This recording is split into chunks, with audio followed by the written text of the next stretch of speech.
I'm going to call our listening session to order. Welcome. This is ISD 709 Duluth Public Schools. It is Tuesday, September 16th, and it is 5:35.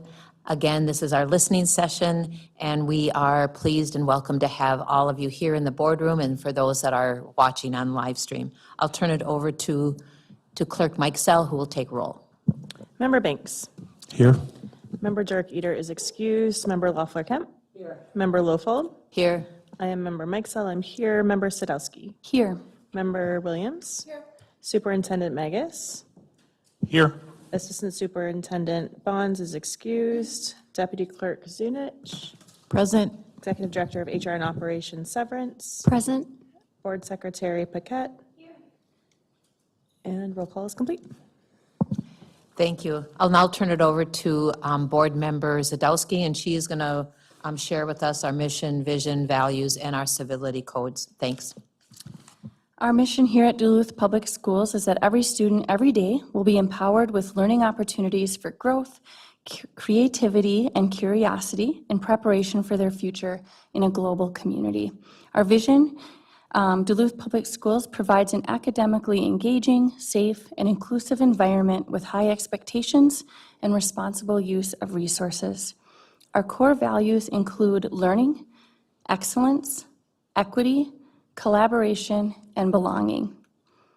The 11 tools of civility. This school board recognizes 11 tools of civility that will provide increased opportunities for civil discourse in order to find positive resolutions to the issues that face our community.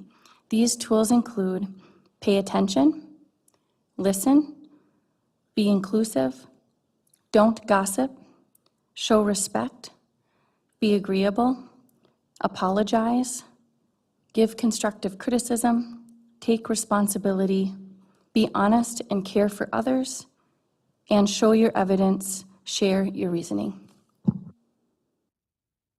Thank you. And now Clerk Mike Sell will read some just guidelines for our listening session. Information to know when you speak at a listening session. If you have handouts for the board, please give them to our school board secretary, Paquette, sitting over there. Persons addressing the board will have 3 minutes total. When speaking, the use of negatively, personally identifiable language is not permitted. Persons addressing the board may not merge their time in order to allow one person to speak more than 3 minutes. The clerk of the board will start our stoplight timer, which is here, the start of each person's time. Green means go, yellow means wrap up, red means stop. When the red light comes on, the chair will gavel to signal you to end. In the interest of respect for every listening session speaker, please hold any commentary during the speaker's time until they're finished. Thank you. With that, again, we're pleased to have our community come before us in the listening session. Tonight, our speaker is Sierra Keenan.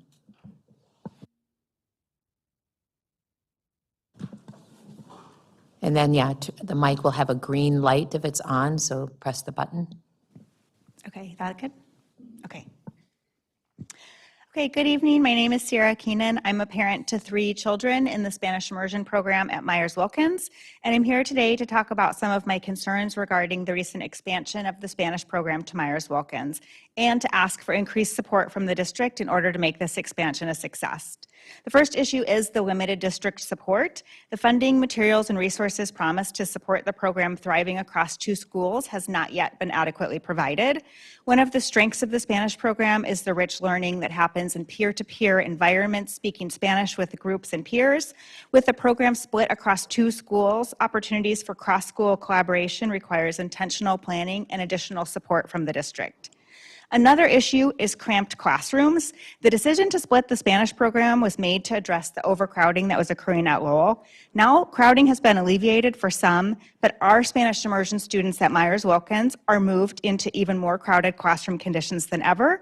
It is not a sustainable solution to simply push the overcrowding problem from one pinch point to another, specifically at the expense of our Myers-Wilkins Spanish immersion students who find themselves in extremely tight quarters. These are inadequate and unequal learning conditions, with the Spanish immersion students being placed into these physically smaller classroom sizes with a higher number of students, including at least one classroom with no windows. The conditions not only affect comfort and focus, but also raise equity and safety concerns. Natural light is identified as a criteria for classroom adequacy by the Minnesota Department of Education, and this issue must be addressed so all classrooms have natural light and adequate space.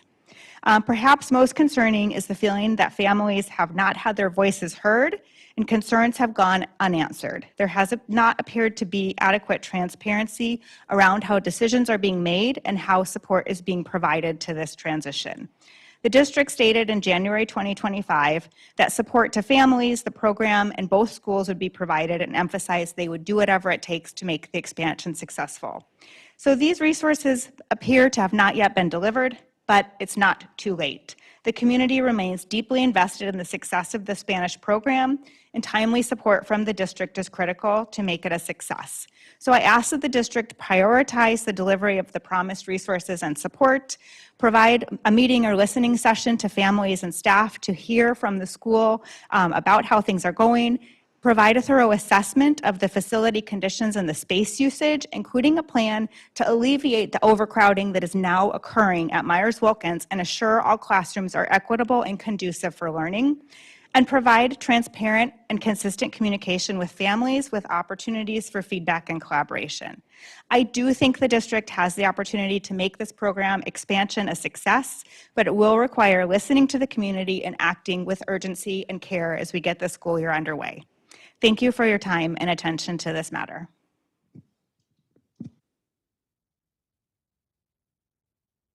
Thank you. That being our last public comment for this evening, our listening session is now closed.